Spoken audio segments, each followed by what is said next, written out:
Welcome back to I'd Like to Unsubscribe, the podcast where we talk about life, health, and why the universe insists on giving us challenges instead of lottery winnings. We are your hosts, Britt and Marissa, and today we're diving into a topic that's both personal and universal. What happens when your own body feels like it's turned against you? Ugh. So let's set the scene here, right? You're sitting in the doctor's office. You're scrolling through memes, waiting for your 5-minute appointment that took you 6 months to actually have on the books. I mean, come on, how many of us have always done that? The doctor comes in, looks at your chart, and drops the bomb. Your immune system is attacking itself. Excuse me, what? Attacking who? You mean the very same immune system that's supposed to be my personal bodyguard? My ride or die defense squad? This feels like a betrayal of Shakespearean proportions here. But here's where I'm going to stop you. Because as dramatic as that sounds, and trust me, I love some drama, just not the medical kind, right? Your body is not the villain here. What if the life you planned vanished overnight? For Marissa and Britt, it was painful chronic conditions without cures. We lost everything: our health, independence, careers, and even our sense of self.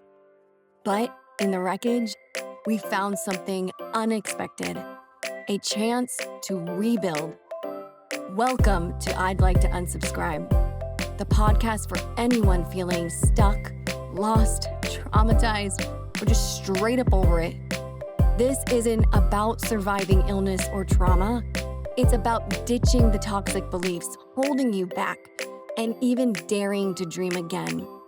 We're bringing real talk, hard-earned wisdom, lots of sarcasm, and practical tools to help you rise. You'll laugh, you'll cry, and you'll remember, even in the darkest moments, hope is still alive.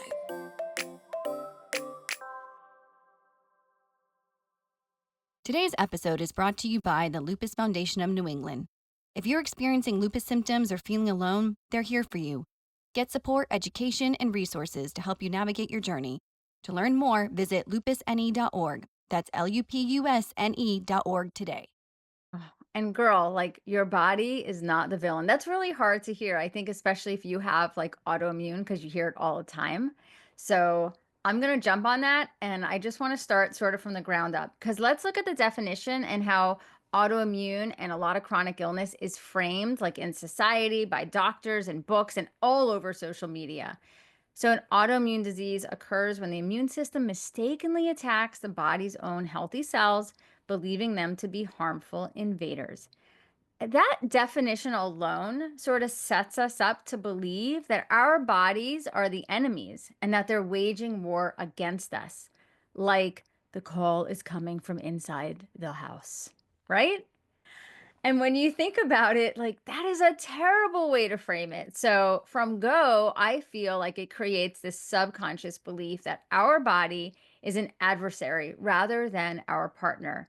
And from that moment that we hear the words, your body is attacking itself, we internalize that idea and that we are broken, we're defective, we're at odds with our own existence. And I think it feeds into this really toxic cycle of body hatred. And it reinforces that idea that we can't trust our own skin, our own cells, our own selves, right? Yeah. But what if we actually flip that script? What if instead of seeing our immune system as this attacker, we see it as like an overprotective guardian? Amen. Yes.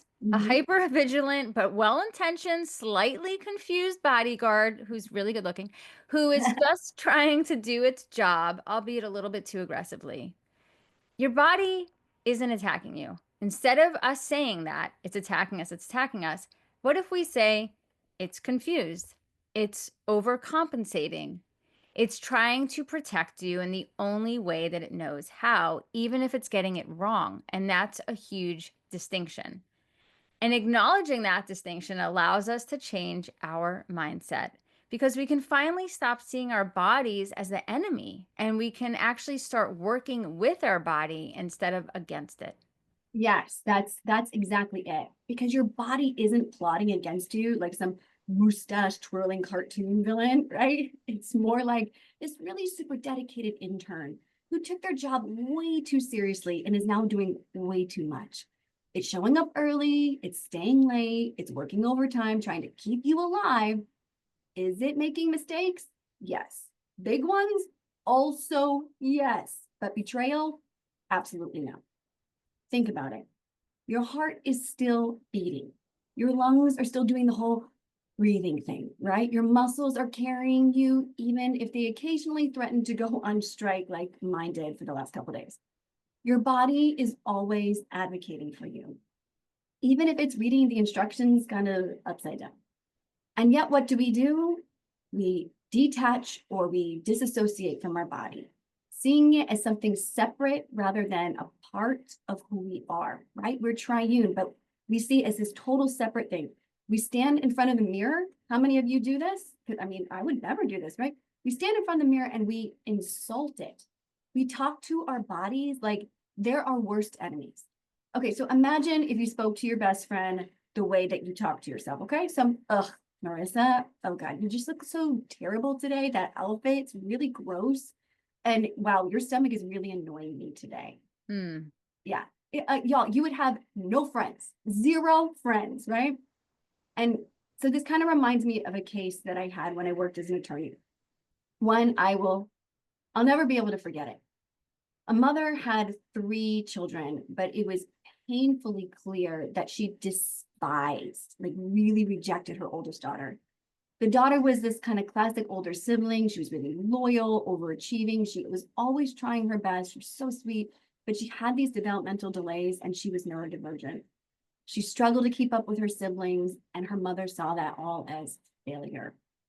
The abuse to this kid was relentless. I mean, the mother would starve her daughter for days at a time. And when her daughter would finally get access to food, like at school or a friend's house, she would binge eat because she was just trying to get any nourishment she could. Her mother constantly tore her down. Like she would throw these things like, you're worthless, you're a mistake, you're fat, you're lazy, you're slow. She wouldn't even allow her daughter the dignity of a shower. Y'all, a shower. She would sometimes wake her up in the middle of the night just to torment her. And the most heartbreaking part of all of this is that that little girl still adored her mom. She would ask us, like, what did I do wrong? How can I do it better? And it made me sick. It made me so freaking angry. It made me so sad. And then one day it was like, boom, it hit me. I was that mom, and my body was that kid. Hmm. Like for years, I've been treating my own body with the same type of cruelty. I called it names. I deprived it of what it needed. I ignored its cries for rest and punished it for not being as good as everybody else's body. And yet, just like that little girl, my body kept showing up for me and fighting for me and loving me, even when I refused to love it back. And that realization changed everything. Hmm. Britt, it's such a powerful story, and I give you a lot of credit because I know some of the things that you dealt with when you were in that role as a child abuse attorney. And it's like, it's awful, right? I don't think anyone can hear that story and not just kind of feel this like gut wrenching and like want to go. And what is like the first thing I think a lot of us feel, at least those of us who are empathetic, you want to go save that little girl, right? Yeah. Um, but if we put it in the context of our body, like I feel like we're so programmed to think the complete opposite. Like I want a different body. I don't want this one, right? Yeah. Um, and I think anyone listening here that's been given a diagnosis of some sort or just has dealt with just body issues, it really hits on a deep level. You know, we talked back in episode 1, if someone here didn't listen, we talked about grief. And for me, that definitely came out in anger, and I was absolutely angry at my body. And it wasn't until years later when I had this intense realization, and I did this like woo woo exercise because Britt knows that I like to do stuff like that, take part in. And I just tried to like write down a lot of my thoughts for the day, which we have thousands. You can't possibly like, even think about all of them. but they were just good, bad, and different, not rational, not correct. Some of them were just my emotions. It was a very intense exercise. But I wrote them down as honestly as I could, and I tried not to self-edit as I wrote them down, which is hard. And by the end of the day, I felt like I was like ready to break down. I had a lot of really negative thoughts towards and about my body. And like you said before, I would never speak to you or another human being the way I thought and talked to myself. And I felt really ashamed because the reality was not those thoughts. Just because we have a thought in our brain doesn't mean that it is a true statement. Our perceptions and things can be wrong. The reality was my body has done nothing but actually fight for me and try to stay alive for me every day, despite the fact that it is struggling all the time. And I swear, like that night, I had this complete mind shift and made a pact to myself to start falling back in love with my body and like do all the things. Like, what do we do when we are falling in love and giving someone just the support and all the love that that thing needs, that person, that body? Um, and, I thought about like, I don't know, I tried to like picture this in my brain before the episode. And I thought about, what if you had this friend that was carrying you? For some reason you couldn't walk, right? You're being carried. And this friend is exhausted and trying so hard to keep forward momentum, and it's like walking over coals and fire, and it's being beaten, and it has wounds on it, and it's exhausted, and it's under 110-degree heat, and it is just trying so hard. And I pictured me being held and being like, why are you going so slow? Like, why can't you do this faster? Why do you need to stop again? And it's like my body, I just felt like was screaming and saying like, I'm trying really hard here for you, right? Like, don't you see how hard I'm trying? So when I thought about that, then and then now, like you sort of have to rediscover how to talk to yourself. And I had to really listen about how my body was talking to me. And you mentioned that, like seeing symptoms as a message rather than your body is just doing another act of betrayal. And not pushing my body past its limits anymore in this act of rebellion, which I would do all the time, especially when I first got diagnosed. Like, I wouldn't take my medicine, I wouldn't sleep, I'd still go out with my friends and do all the things. And, like, boom, I'd wind up in the hospital. It's like, why was I surprised? Um, but also, like, my language. So, if you think about it, I love science and research, and think about like all the studies about how we talk to our plants and how they react. And this is a plant.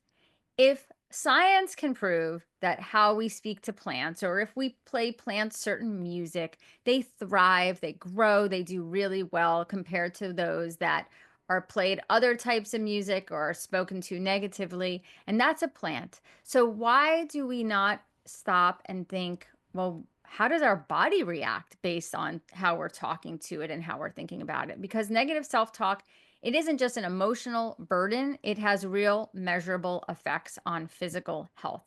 Research has shown a lot that chronic self-criticism and thinking negatively, it's makes your cortisol increase, and that is your body's primary stress hormone. We definitely don't want that, because high levels of cortisol are linked to inflammation, like what anyone with a chronic illness or autoimmune do not need more of. And it's also linked to a weakened immune response and even higher risk of getting different diseases. Um, a lot of I love research. I was a journalist for many years. So I found this great study. It was published in Health Psychology, and it talked about how individuals that have high levels of self-criticism also have increased inflammatory markers, Mhm. suggesting that how we speak to ourselves can physically manifest itself. And with autoimmune, the last thing, like I said, we need is more inflammation. Amen. And if you are someone that loves to go look at things, you can also check out a study from the Journal of Behavioral Medicine that found that people who engaged in more positive self-talk they have lower blood pressure, their stress levels are reduced, which means their cortisol is reduced, and their immune function is better. So what I'm trying to say is how you talk to yourself matters, and it matters a lot. Now, Britt and I are going to share some funny stories and a little game that we like to play with each other, and also dig into some little exercises and things that you can try in home, in your private place, your safe spot that can actually reframe your relationship with yourself. But we're going to take a quick break, thanks to our amazing sponsors who make this podcast a possibility, and we'll be back in a few seconds. Oh, I mean, absolutely, Marissa. The way we talk to ourselves matters, right? Because it's so easy to believe the things we tell ourselves. So, how can we reconnect with our bodies in a healthy way and reframe this mindset? So, let's start with what God says about our bodies. And we know that not, and all of you believe in the same God that me and Marissa do. But I think that these are just really beautiful concepts, regardless if you believe in faith or not, about the fact that we are made on purpose and for a purpose. So stick with us here. Psalm 139:14 says, I praise you because I am fearfully and wonderfully made. Your works are wonderful. I know that full well. 1 Corinthians 6:19-20 says, do you not know that your bodies are the temple of the Holy Spirit who is in you, whom you received from God? You are not your own. You were bought with a price. Therefore, honor God with your bodies. And Ephesians 2:10 says, we are God's handiwork. We're created in Christ Jesus to do good works, which God prepared in advance for us to do. Your body is a divine creation. It is a masterpiece. You are not a mistake. Why would a divine being choose to live in a dumpster, right? And he's a divine being. He doesn't live in this dumpster because he doesn't see us that way. He sees the beauty in us that we neglect or we refuse to acknowledge because he doesn't judge by some ridiculous, ever-changing standard that humans have created. Okay, so let's go back in time, right? Speaking of standards, I grew up in the Kate Moss generation. Did anybody else like raise a hand here? Right. That That was was a rough time.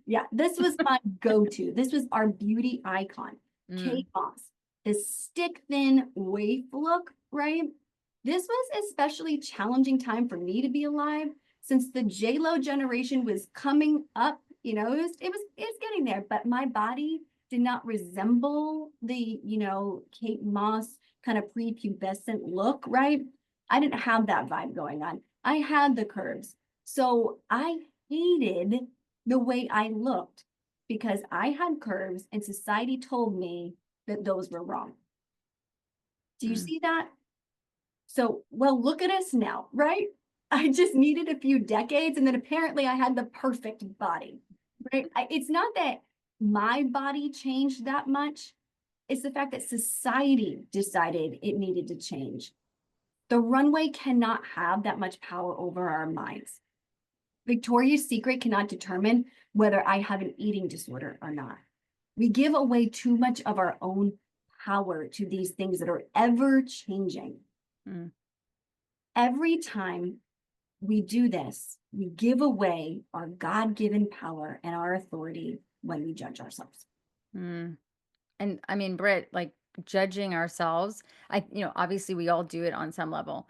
But if you're dealing with an illness or a trauma that you're processing, like I think it happens so easily. I mean, we live in a society where you are praised, especially now with social media, crazy. If you're beautiful and you look a certain way, Yeah. so everyone's on this quest to look a specific way, but when you're sick and you actually look sick, because I mean, there's days that, I tell you I look like I just rolled out of a garbage dumpster. Um, and you look exhausted and like you are fighting for your life, which technically we are, or you have awful side effects from medicine. I mean, let's take a look at steroids like prednisone, which is so commonly given in the chronic illness and autoimmune community. Yeah, It's a absolutely. medicine that can literally save your life, but can make you pack on. I've seen 50, 100 pounds. Like, and it's like instant, right? For me, like it's destroyed my teeth. I never thought like steroids was going to destroy my teeth. No doctor told me this before, when they handed me the prescription, right? But here I am. I've been on it for 15 years, and that's where it's bothered me. Some of the medicine that we use for autoimmune, they make you lose your hair. And it's already like on top of the fact that a lot of autoimmune diseases make you lose your hair. Yeah. Um, if we talk about our society and hair for Oh, women, mermaid hair, oh, mermaid hair forget right it. now. Yeah. Mhm. Yep. Or so our weight and our hair, it's like, well, we're judged on this daily because it's the way our society is set up. Um, and when you're fighting for your life, like these are the last things that we should be spending that little bit amount of energy we have on, but yet it's really hard to do that. And like I know that. I lost my hair many, many years ago from medication, and I started to wear wigs for a time because it was just I was a lot younger and, I just wanted I wanted my beautiful hair back, and I was so angry that I had to take this medicine that caused it to mostly all go away, and it really messed with my self-esteem, my confidence. But we all want to be seen. We want to feel beautiful, we want to be confident, and I know like for me personally, lupus and the meds that I've been on have at times really wreaked that havoc on my self-esteem. So, if you have dealt with that seesaw of how you look versus how you feel versus all the medication you need to take and you're just barely functioning every day, you are not alone. I completely understand like that roller coaster rise that all sets these things into motion. It's a lot. Oh, yes. And so we want to like let you in on this little game that we play, and it's called Nope. Nope. Nope. And it goes like this. Marissa, look at the cellulite thighs. Oh my God. And I go, nope, not today. Go Is to that the what I mirror. sound like? Yes. Nope. Go to the mirror and apologize to yourself. I'm not doing this today. Go to the mirror and apologize to yourself. And I Marissa, mean, yeah. I yeah, love you, Brittany, because like you definitely call me out when I have my little toxic body dysmorphia games. We call that BID in my house, right? yeah, Body image disorder, because I do. And I've been curvy since I was young. But I mean, like I think about it now, like doesn't every woman like have cellulite, like no matter how skinny or, whatever you are, whatever your weight is, like, and yeah. why do we like struggle with that? Like every single person has it. Like it's normal. Yes, yes, exactly. And it's like we have to have this perfect, right? Because we have filters now. We have all these things. And so our brains are preconditioned to perfect, right? Yeah. And so we have to play the note game, whether that's to ourselves or to our girlfriends, go to the mirror and say, nope, not today, right? Like we've got to keep each other accountable, because if we keep these lies going on and on and on, that cellulite that 99.9% of the world has becomes this thing that's disgusting and I can't deal with it, right? So, y'all, I can nope joke now about it, but from where I'm sitting, it has been a hard earned hallelujah on that. I'm gonna be honest here. I'm gonna play some cards. I had an eating disorder when I was in college. The pressure to look a certain way was so heavy, right? And but if I'm honest, it wasn't truly the driving force that I need to be beautiful. The driver was control for me. I, at that time in my life, felt completely out of control. I didn't really know what I wanted to do with my life, as I think most, 19 to 20-year-olds know, like what I'm here. I just graduated from high school and now you're asking me what I want to do with my life. I still don't know what I want to do with my life. So it was just a really challenging time. I was trying to find my way. I had ended an extremely toxic relationship, and food and consumption and exercise were just really easy manipulatives for me. I worked out, I'm not kidding you, a minimum of at least 2 hours daily, 7 days a week. And I ate around 500 calories a day. I don't know how I stayed upright or wasn't hospitalized, but that was just a sustaining grace of God. The worst part about it, though, is that I was sickeningly praised for it. Like I truly was praised for it. People around me saw it as like it's dedication. The sicker thing was that I still thought that I was too heavy. Hmm. Like that's what lies do to your brain. I worked out 2 hours a day. I ate 500 calories, but I was still not good enough. Because when you're deep into the lies about your body, no truth is able to penetrate it. It's an impenetrable fortress over your soul and your mind. Okay, so now let's fast forward a few years. And I now have a much better relationship with my curves. Okay. I don't want to be Kate Moss. I don't want to be a prepubescent boy. My husband is very happy for that. But I still feel like I'm not good enough. right? Because now it's not about my weight, it's about my ability. Hmm. Okay. So what I can do, how productive I am, the hard worker and perfectionist gets diagnosed with an autoimmune disorder. And all of a sudden I have to nap. Like I was mad. I'm like, I have to nap. This is cutting into my productivity time. So I started unknowingly belittling my self-worth again. But it sounds better, right? It sounds like this. Don't be so needy. Prove to everyone how capable you are. I feel like that's probably some like really cool Instagram, meme out there that's got this like pretty background that's like push through, keep going. You can rest later. Your kids need you to push through. Ooh, that's a good one, right? Hmm. People are counting on you. They need you to push through. Your husband needs more from you. Okay, so these are all the things I'm telling mine. It's mind over matter. It's just in your head. You can push through this. You don't need help. You got this. You got this, girl, right? We tell ourselves this. We tell our friends this. These all seem pretty good on the surface. They're not terrible. They don't sound too self-destructive. I am, in fact, capable, right? My kids, my husband do depend on me. These are truths. But that's not what I'm actually really saying to myself when I say these. The truth behind these half lies, right? Because we never really do full lies, it's half lies. And the half lie is this: if I don't perform, I will not be loved. So you better get your butt moving, girl. And that sits there deeper than anything else because what we say becomes our beliefs, and our beliefs become our truth. We will inevitably experience enough betrayals in our own lifetime by all the people around us. I assure you, I've gone through plenty. I hate it. Don't add to your list by also betraying yourself.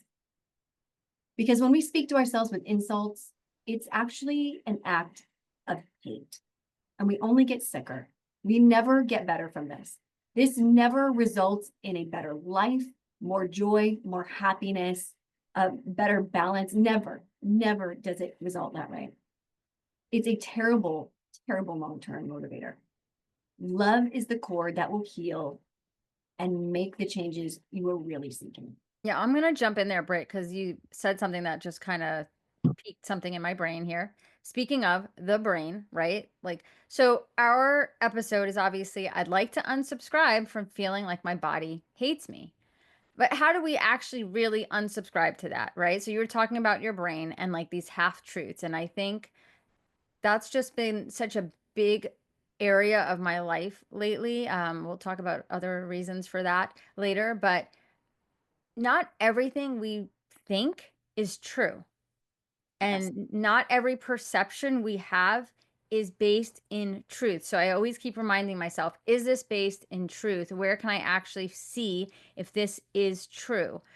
Because our brain just makes these really quick judgments, but it doesn't mean that it's actually the way it is. But the other thing is, like, how do we actually stop believing these lies and believing that our body is it hates us and it's working against us and it's the enemy and this and that? I love Carolyn Leaf. I don't know if you ever listened to her. She's one of my favorites. Yes. But we create these pathways in our brain by the things that we think over and over and over again. And they're like these little shortcuts, and they're really easy for our brain to continually go down that pathway because there's no other pathways for it to go down. And how do you create those? Like, it's not easy. Like, you have to intentionally create them, and you have to Yeah. do an intentional act and practice, right? So, and you can find a lot of information through her. Brittany and I have here like some action steps of just sort of how to stop hating your body because it's exhausted, okay? Like, Yes. and let's like shift that mindset. So every time you catch yourself thinking like my body is the worst, my body's doing this, try thinking like my body is doing its best today. Because it really is. I mean, that's what your body was designed to do, right? Is keep you alive. Um, and practice gratitude. I know you hear that a lot. I mean, talk about like social media graphics, but instead of focusing on what your body can't do, acknowledge what it can do. And I'm a huge person, like as far as journaling and writing down my wins. Like, did you make it through the day? Like, for me, that's a win. If I took a shower and I washed my hair, like when I could barely get out of bed, that is elite level, like discipline win, right? Like Yes. Yeah. celebrate that small win. And I would always put my small wins in the upper right corner of like my calendar book or my journal, because when I'm stuck in bed and I'm feeling really down on myself, I will look back to all the things that I did lately and I'm like, wow, I actually really did a lot considering I felt terrible. But we can't remember, like it's like impossible to remember all of those little things that we've done. But when you add them all up, you're like, wow, like my body actually got a lot of stuff done, you know? Yeah. When I am exhausted, like washing my hair feels like I'm climbing Mount Everest. And I know for someone healthy hearing that, they're probably like, what is she even talking about? That takes like 2 minutes. No, it's like a 5 hour pep talk to get myself in the shower and know that I have to do all of these things when all I want to do is sleep. So I know people that deal with illness will understand that example, but also nourish yourself. Like eat the food that makes you really feel good, and don't think of it as like a punishment or a reward. Like I always try to think of like, especially when I'm really feeling bad, what am I eating right now? Like, is this going to fuel my body Yeah. or is this going to actually physically make me feel worse? Because when I feel bad, I want to go for cookies and M&Ms. Like that's what I want to go. It makes me But feel what kind of M&Ms? I actually like the mini plain M&Ms, the little tiny ones, but like Basic. yeah, I mean, yeah, pretty much that's my go-to. But I know if that's all I'm eating, like I'm going nothing against like M&Ms, like all that sugar for me makes me feel horrible. Yeah. So what I do, even though like I don't necessarily want to, is I make myself a green juice and I'll make myself a homemade pot of soup if I feel good enough, or I'll take one out of the freezer that I froze when I was meal prepping. And I try, and I make a ginger shot and I just try to make myself feel good in that way, in addition to reminding myself like this day will pass, it's just one day. And that goes to speaking kindly to yourself, right? I wouldn't never say that to you, Britt. Like I would never be hard on you and just tough and like, but yet I'll do the same thing to myself. So it's a simple rule, yet somehow we break it all the time. Um, and also if you feel well enough, like moving for joy, right? And I know that some people like love to get up and just go kill it at the gym, and that's not how my body works. I can't physically do that and I don't have the stamina, but I love to dance. So I will get up and do like 5 or 10 minutes of a dance video, and that for me makes me feel really good. I love music. It literally shifts my entire mood in those 10 minutes. And then I also feel like I got something accomplished. No, I didn't go to CrossFit for an hour and a half and like I wish, but that's just not where I'm at. But if I go back years and years ago, I was in a wheelchair and I couldn't dance at all. So I'm really happy for those 10 minutes and I need to like constantly remind myself of that. Um, and I think the other thing is like setting boundaries with toxic messages, because we get a lot of those all day. Unfollow people, even if they're your friends, who talk about, just eating air and they're totally happy and life is great. I don't think it's realistic. And you have to surround yourself with people that remind you that worth is not measured in ability or how much you do or what you look like. We've all heard this. This isn't like something like groundbreaking. And yet I don't remember the exact number of just how many images and things, messages that we're bombarded with every day. It was like in the thousands of how you measure up. And that's all generated for money, for advertisements, for companies. Like it's again, it's not rooted in truth. And that's what I keep reminding myself to go back to. Is this rooted in truth? And then also obviously prioritize rest. Like our body's working harder than Wi-Fi at a packed coffee shop, right? I try to think when I Right. go to Starbucks and I start writing, that's where I do my best writing. Like give it a break sometimes. Like even if it's 10 or 15 minutes, just closing your eyes. You don't necessarily have to go to sleep, but just, rest, right? Have that silent rest. So I'm going to ask you, will you continue this battle, or are you going to make an intentional choice and choose loving your body? Because here's the truth, your body needs you. And it needs you to be patient and understanding and kind. And it needs you to stop hating it for what it cannot control and start thanking it for everything that it can do. Your heart is still beating every day for you tirelessly. Your lungs are rising and falling and bringing you breath of life. And your muscles are trying as hard as they can to carry you through the world, even on the days when they ache under the weight of illness and stress and trauma and grief and sadness and everything else that we talk about. Yeah. So, y'all, today we are going to challenge you. We're going to ask you to rise to the occasion that your body needs to replace hatred with gratitude. And I know that sounds like a platitude, but it's not, because this is what your body needs. Instead of looking in the mirror and seeing something, oh, it's just broken, see something resilient. Instead of feeling betrayed, feel awe for the sheer willpower of your body that it's keeping going. It's fighting still. It's showing up for you even when it's struggling. You are not at war. Your body is not at war with itself. The autoimmune is not your body attacking itself. You are not at war. And I really want you to understand that. We're going to reframe. You are in a partnership. You, like any great partnership, is in a love story, right? Like the greatest marriages are partners and they thrive on love. They also thrive on respect and understanding. Like these are essential things for you and your body. Your body is not your enemy. It's your greatest ally. And when you can finally sit back and embrace that truth, when you pour love into your every cell and every fiber of your being, you're going to begin to heal, not just physically, but emotionally and also spiritually. So before we leave you today, Marissa and I want to give you 2 short exercises you can take in part that are simple, but really powerful. They can help you rebuild that love and trust that you need with your body.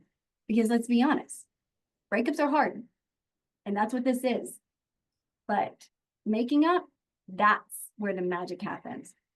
So this is the first exercise. It's really simple. Reconnect with your body through touch. So let's just stop. Everybody take a moment, except if you are driving, and just keep your hands right on that wheel. But place your hands over your heart or gently on your arms, right? Feel that heartbeat.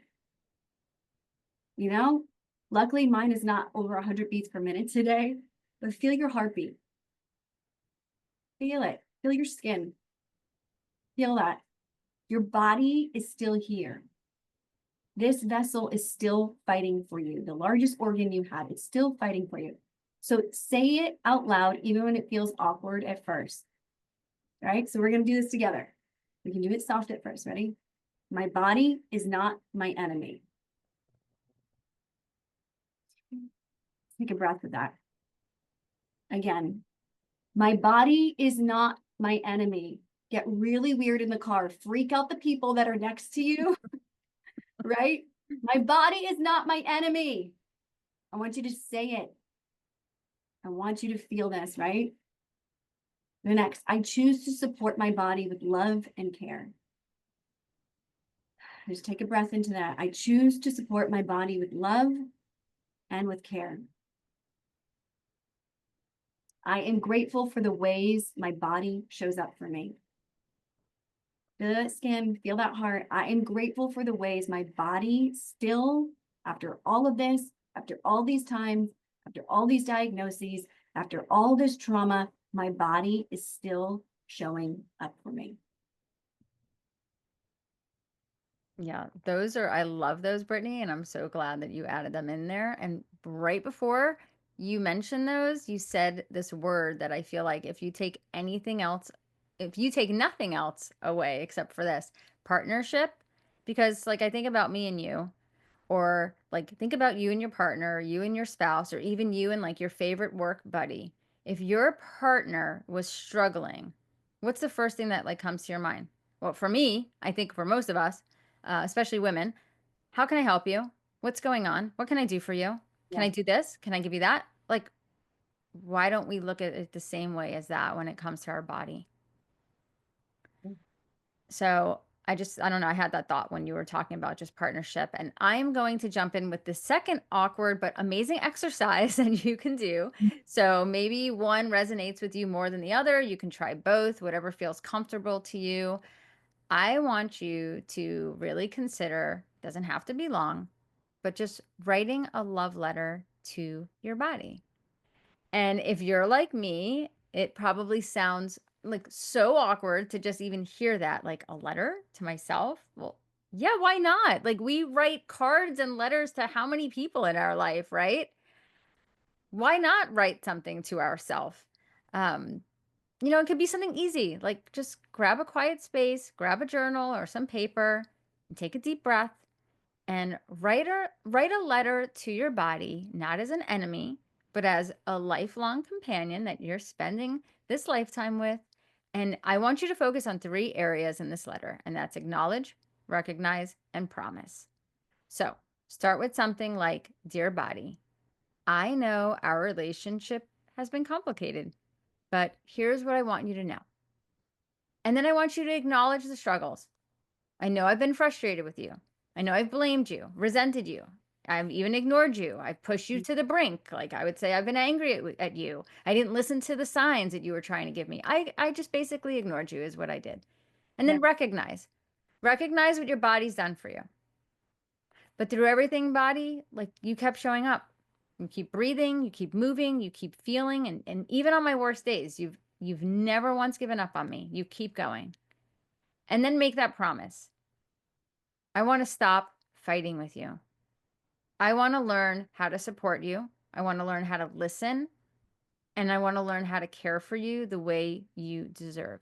Think Mhm. about it. Like if you were struggling and someone wrote you a letter like that to me is like, it would be the most beautiful thing to get. And it's like, okay, like, yeah, we're in this together. Like, let's do this.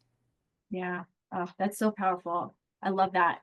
I mean, speaking of promises, let's make a promise today, all together, to speak to our bodies with kindness, to nourish it with the care that it needs, and to stop waging war against ourselves and start living in gratitude for the miracles we actually are.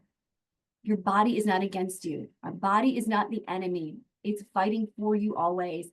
And that, my friends, is worth loving. So thanks for tuning in to I Like to Unsubscribe. And until next time, be kind to yourself. We love you, Tribe.